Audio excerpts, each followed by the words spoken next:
Bonjour les amis, vous êtes nombreux à chercher dans quoi investir.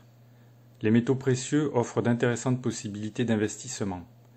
Je vous présente aujourd'hui quelques éléments d'information sur ce sujet.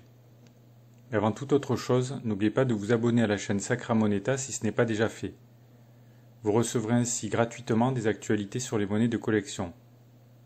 Vous pouvez aussi cliquer sur le pouce j'aime sous la vidéo. Le monde des métaux précieux est vaste. On y trouve des produits variés qui répondent à tous les besoins et qui sont adaptés à tous les budgets. Il sera question ici uniquement de l'investissement dans les métaux précieux physiques, c'est-à-dire les métaux que l'on souhaite détenir en main propre, par opposition aux placements financiers adossés aux métaux précieux et qui n'ont pas de réalité tangible. Contrairement aux placements financiers traditionnels, tels que les produits cotés en bourse, la valeur des métaux précieux ne peut jamais descendre à zéro. Les métaux précieux gardent toujours une valeur intrinsèque forte, quelles que soient les conditions économiques. De plus, en raison de leur rôle historique dans l'histoire des civilisations, les métaux précieux, au premier rang desquels il faut placer l'or, ont une valeur universelle, ce qui n'est pas le cas par exemple des monnaies papier dépendantes des conditions fixées par chaque État qui les émet. Les principaux métaux précieux d'investissement sont l'or, l'argent, le platine et le palladium. Mais il existe une hiérarchie d'intérêts variables pour ces métaux précieux. L'or est de loin le métal précieux le plus recherché devant l'argent, tandis que le platine et le palladium, respectivement en 3e et 4e position, ne correspondent qu'à une demande plutôt secondaire. La majorité des investisseurs dans les métaux précieux préfèrent acheter de l'or, qui est le métal d'investissement le plus populaire. L'argent est également très demandé comme métal d'investissement. Par contre, on peut considérer le platine et le palladium comme des investissements plus confidentiels, réservés à des investisseurs avertis. On peut diviser les produits d'investissement en deux grandes catégories, les pièces et les lingots. Le domaine des pièces d'investissement offre plus de diversité et de particularités que celui des lingots. Les pièces d'or d'investissement classiques, dites aussi pièces boursables ou pièces cotées, bien qu'il n'existe plus de cotation officielle des pièces d'or en France depuis 2004, sont très recherchées et appréciées dans le monde entier. Ces pièces ont toutes comme point commun d'être conformes à la définition légale des pièces d'or d'investissement. Ces pièces doivent être composées d'or pur à 900 millièmes, ou 90% si l'on préfère, mais répondre également aux deux conditions suivantes, avoir été frappées après 1800, et avoir ou avoir eu cours légal dans leur pays d'origine. Ces pièces ont été fabriquées principalement par la France, pièces de 20 francs or connues aussi sous le nom de Napoléon, la Suisse, la Belgique, l'Autriche, le Mexique, les États-Unis, la Grande-Bretagne et l'Allemagne, ainsi que quelques autres pays. La catégorie des pièces d'or d'investissement modernes répond aux mêmes critères que ceux énoncés ci-dessus, mais elle regroupe des pièces frappées plus récemment. La plus ancienne de ces pièces d'investissement, le Krugerrand d'Afrique du Sud, a été lancée à la fin des années 70.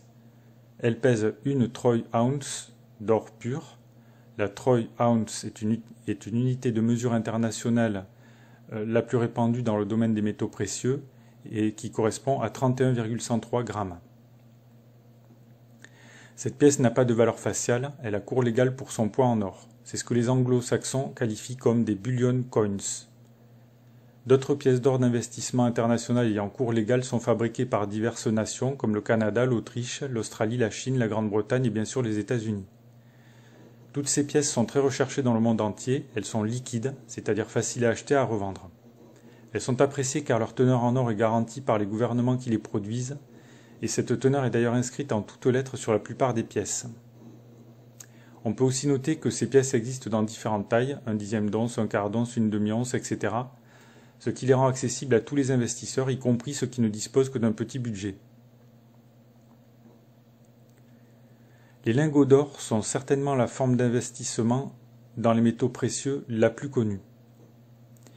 De même que les pièces d'or, les lingots doivent répondre à des conditions précises pour être considérés comme des métaux d'investissement du point de vue fiscal. Les lingots doivent avoir un titre égal ou supérieur à 995 millièmes et surtout ils doivent avoir été marqués et ou certifiés par un essayeur officiel. Les lingots répondant à ces normes sont un des moyens classiques de l'investissement dans l'or. Certains investisseurs peuvent considérer les lingots comme un moyen d'investissement plus simple que les pièces d'or. Les lingots d'or ont une valeur universelle en raison de leur poids.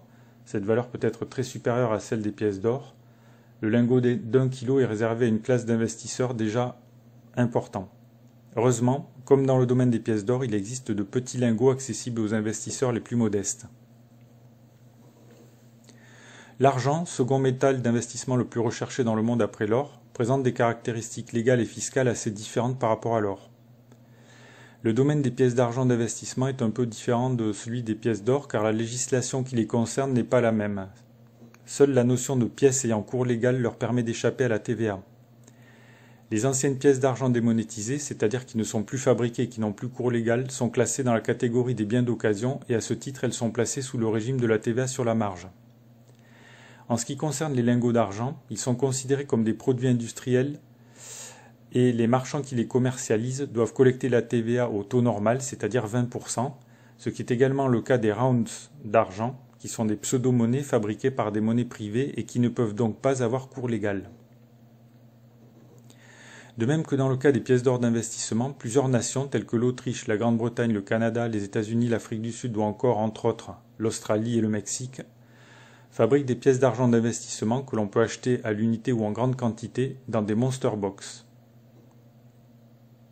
Parmi les pièces d'argent les plus appréciées en France se trouvent les pièces démonétisées de type semeuse en argent, 50 centimes, 1 franc, 2 francs, 5 francs, mais aussi les pièces de type 10 francs et 20 francs Turin, sans oublier les classiques pièces de 10 et 50 francs Hercule. Pour finir, on peut dire qu'il existe des lingots d'argent de différents poids, de 10 grammes à 15 kg, fabriqués par divers industriels et qui contiennent de l'argent d'investissement d'un très haut degré de pureté, c'est-à-dire 999,9 millièmes d'argent pur. Afin de contourner le statut de métal industriel de l'argent, quelques monnaies fabriquent des lingots d'argent à cours légal exonérés de TVA. Ces lingots possèdent une valeur faciale dans la monnaie du pays qui les fabrique. Pour en savoir plus et pour acheter des métaux précieux, cliquez sur les liens sous la vidéo. Si cette vidéo vous a plu, n'oubliez pas de cliquer sur le pouce j'aime sous la vidéo. Vous pouvez bien entendu laisser vos questions, remarques ou commentaires dans le fil de discussion sous la vidéo. Merci pour votre attention et à bientôt.